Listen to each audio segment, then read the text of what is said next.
Coming up, a Valdosta State University student falls victim to a strong-arm robbery. And the Postal Service in downtown Valdosta may face relocation.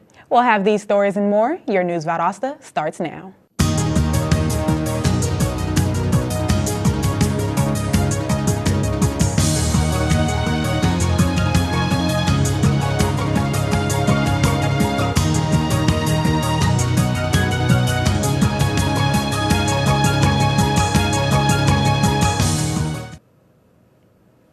Welcome to News Valdosta. I'm Allison Thorpe. And I'm Brittany Williams. Yesterday, a Valdosta State University student experienced an armed robbery. Walking around West Mary Street wearing expensive headphones may not be the smartest thing to do. One citizen found out the hard way. News reporter Lanika Alexander has the story. Yesterday evening around 5:08 p.m., Valdosta Police Officer Zachary Mabies responded to 500 North Tomb Street, which is Valdosta Police Department, in reference to a report in the lobby. Upon arrival, Officer Mabies was informed that a citizen had been robbed with no visible injuries. The citizen informed Officer Mabies that an unknown individual snatched a pair of Beats by Dre headphones off of the individual on the block of 400 West Mary Street. This was not drug-related and no arrests have been made at this point. For News Valdosta, I'm Lanika Alexander. The United States Postal Service is considering the relocation of retail services of the main post office in downtown Valdosta. A replacement location has not yet been named. The Postal Service said that it is facing financial losses due to reduced mail volume and has blamed the loss on increased electronic communication. In the face of unsustainable deficits, the USPS will discuss the relocation at 5:30 p.m. today during the City Council meeting at Valdosta City Hall. The Postal Service said that should the relocation happen, it will have no impact on mail deliveries, post office box numbers, and zip codes. The Georgia Department of Labor has reported that Georgia's unemployment rate dropped to 7.7% in the month of October, down from 7.9% in September and slightly below the 7.8% rate from a year ago. However, the rate remains significantly above the national rate of 5.8%. Tragedy struck the campus of Florida State University early this morning.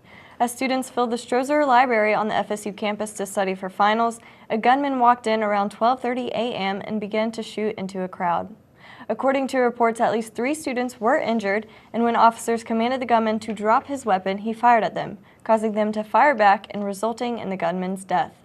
Authorities have not yet released any further information on the gunman's identity, and the scene was still under investigation when our broadcast began.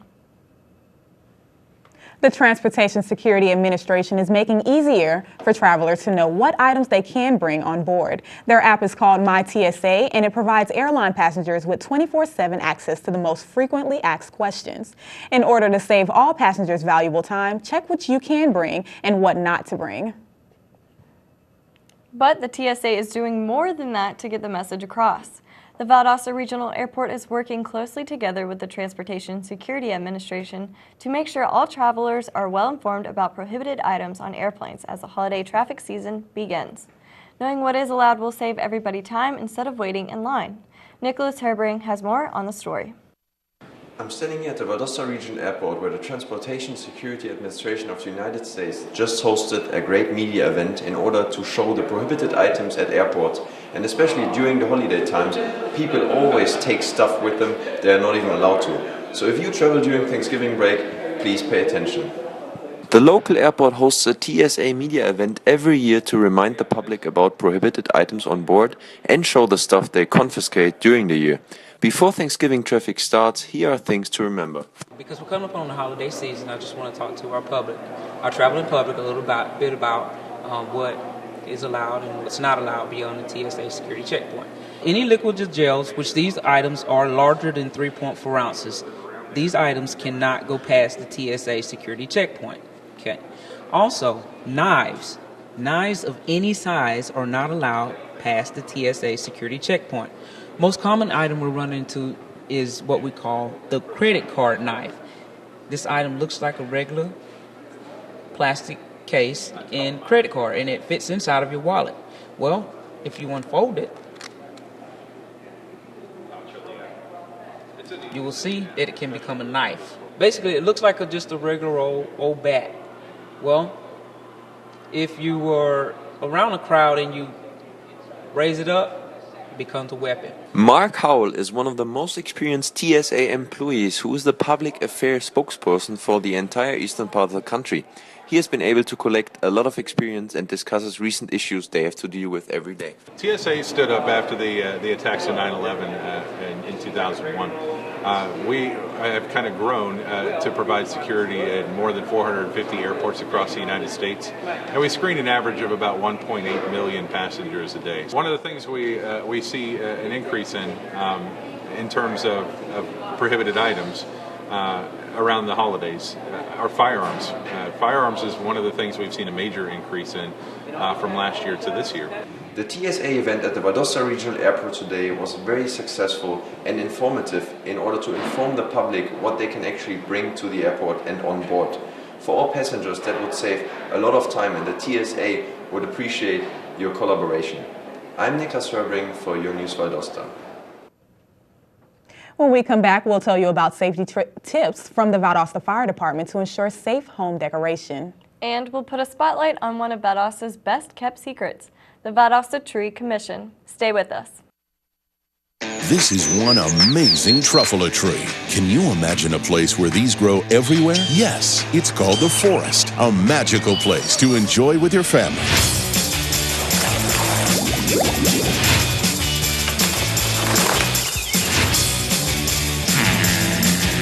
Ooh. So discover the forest and explore all the wonder that's there. Visit discovertheforest.org to find a forest near you.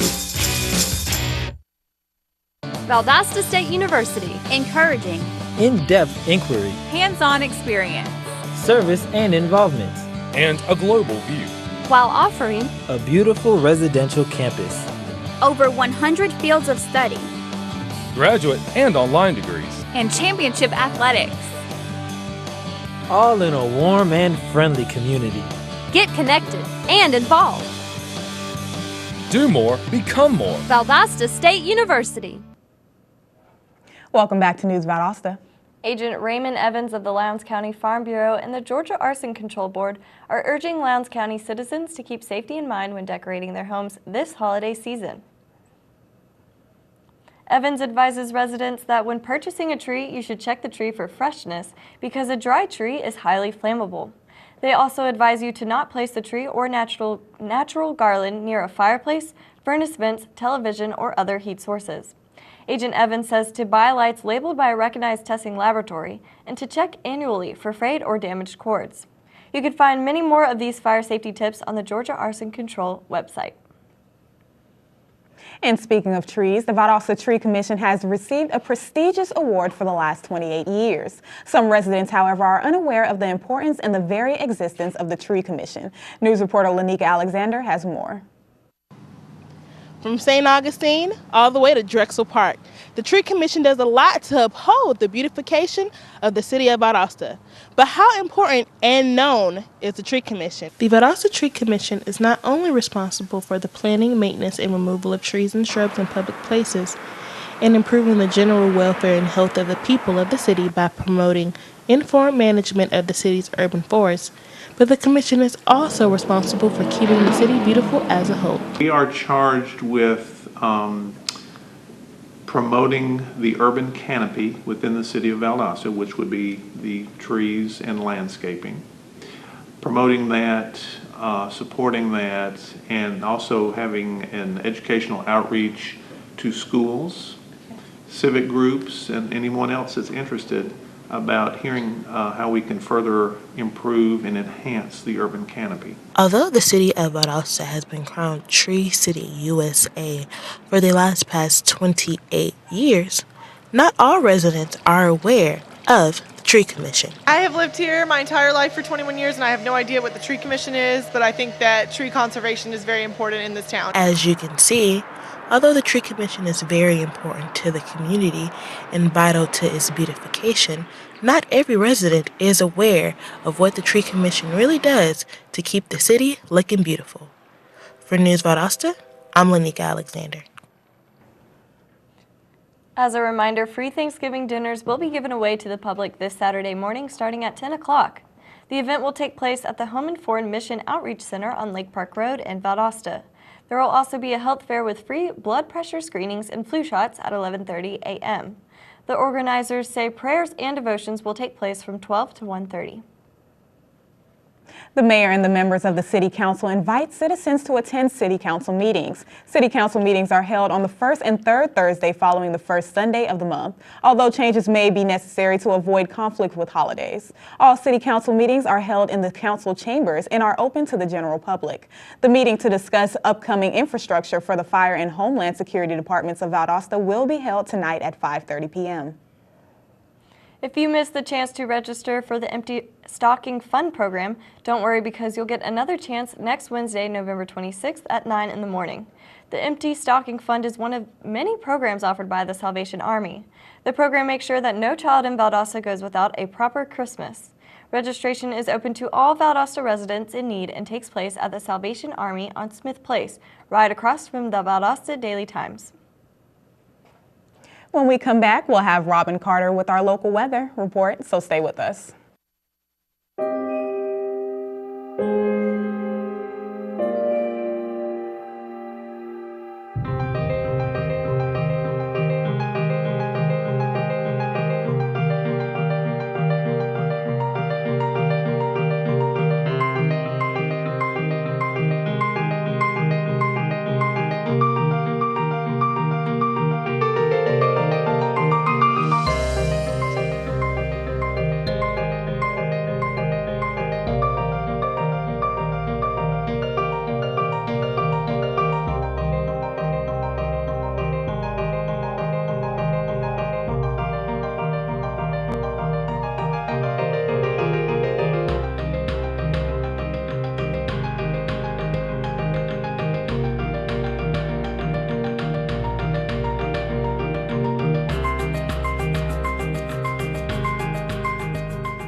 That's slow and blue. Look, he's blushing. Seriously?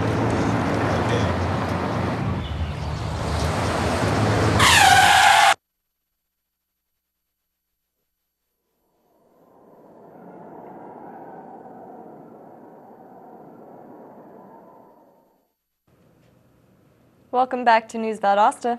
Now let's take a look at the weather with Robin Carter. Robin, what are we looking at today? Thanks. Today you can leave the big winter coat at home as we are preparing for the weather warming up a bit with a high peaking at 63 degrees today. Expect clear and sunny skies throughout the day and little resistance from the wind. Tonight, you might want to grab that coat again as the weather will drop to a low of 31 degrees with clear skies and a low wind of 2 miles per hour. We will see clear, sunny skies and warmer weather following us into tomorrow with a high of 67 degrees with plenty of sun. You should be able to enjoy the day. The UV index is at a moderate level of 4, so those of you who burn easily, protect your skin with a UV protectant just in case. Remember, the cold weather does not protect from sunburn. The pollen count is at a low level of 0.7, with the predominant pollens being ragweed and juniper. So for you allergy sufferers, you will have a break from sneezing today to enjoy this nice weather that we are having. That's all I have today. Back to you guys at the news desk. Thanks, Robin. We're going to take a short break, but when we come back, we'll take a look at local sports with Quenisha Claiborne. So stay with us. In 1977, in Johannesburg, South Africa, an 8-year-old boy picked up the game of golf from his father. By the age of 9, he was already outplaying him. The odds of this gentle lad winning the Junior World Golf Championships at the age of 14, 1 in 16 million. The odds of that same boy then making it to the US and European Pro Golf Tours, 1 in 7 million. The odds of the Big Easy winning the Open Championship once and the US Open Championship twice, 1 in 780 million. The odds of this professional golfer having a child diagnosed with autism, 1 in 110. Ernie Els encourages you to learn the signs of autism at autismspeaks.org. Early diagnosis can make a lifetime of difference. So, I just moved in with this family, and it's embarrassing. The little one, he likes to go outside and crawl around in the giant litter box. I don't know what he's doing. I mean, I was born and I knew how to use the litter box. Look at that! That's disgusting! Oh, poop already! You're making me nervous. Oh, okay, I can't look at this anymore. I really hope he grows out of this, for his sake. Welcome back. Now let's check in with Quenisha Claiborne for our local sports. Quenisha? Thanks, guys. The Valdosta State Blazers, who are 2-0, return to the floor tomorrow night. The Blazers will play Southeastern at the PE Complex. The Blazers defeated Albany State 90-77 over the weekend, showing encouraging signs for the game to come. With Southeastern, the Blazers have noticed a lot of similarities between the two teams, so an emphasis on defense is one of their top priorities. The Vicats hosted their first home game of the season Tuesday night. Lowndes fans were not disappointed at the outcome. Under the leadership of Coach Bell, the Vicats are looking at yet another successful season. News Valdosta reporter Allison Thorpe has this story. The Lowndes Vicats have started off the season strong with a perfect undefeated record of 2-0. Tonight they shut out Crisp County for their first home game of the season. The team celebrated back in the locker room, but Coach Bell says they need to improve defensively for their remaining games. The victory for the Vicats was not a small one. The team came out on top with a score of 71-28 against the Crisp County Cougars. Offensively, the Vicats were flawless, and one individual freshman, Jamisha Samuel, stood out. The coach did say, however, that the team needed improvement elsewhere. It's always great to start off with a win. You don't want to, I don't care if it was ugly or not. You always want to start off with a win. I mean, it sets a standard. You can always tell your team you want to win at home. You go on the road, you have bad referees, you got a nasty crowd, you got all things that can go wrong. But at home, you shoot on these rims every day, you run this floor every day, you should win here. It just feels good to get a lot of recognition since I'm a freshman starting on varsity. So this is nice. Well, I feel like it's good coming out 2-0, but I feel like we have a lot to improve on. Defensively, that's when we like to lack a little pride. So that comes from practice. So hopefully as the season continues, that's something we're going to continue to improve on. Go Vikings! For News Valdosta, I'm Allison Thorpe. 2 Lowndes County students have decided to begin their college careers at Valdosta State. Best friends Cody Harrell and Mason Miller of the Lowndes High School baseball team both signed together on Wednesday morning. The signing table was lined with both Lowndes and VSU memorabilia, along with the boys' family, friends, and teammates. Both Harrell and Miller said that the major lesson that the Lowndes coaching staff has taught them is understanding the elements of the game that can be controlled and the ones that cannot. 12 Valdosta State football players have been named to the 2014 All-Gulf South Conference. On Wednesday, the league announced that the Blazers placed 3 on the conference list following the season. Not only 9 more Blazers were named to the conference's second team. Some of the honorees include defensive backs Duran Lowe and senior transfer from Wake Forest, and Larry Murphy, a junior transfer from Georgia Southern. That's it for sports today. Now back to you guys at the news desk. Thanks, Quenisha. When we come back, we'll take a look at tonight's theater presentation of Jekyll and Hyde. So don't go away. There's still a lot more. When every moment matters and a hand reaches out, when someone gives blood and a life is saved, that moment when heartbreak turns to hope, you're there through the American Red Cross. Every day, the Red Cross responds to nearly 200 neighborhood emergencies, and your support makes it possible. Use this moment to join us today. Visit redcross.org.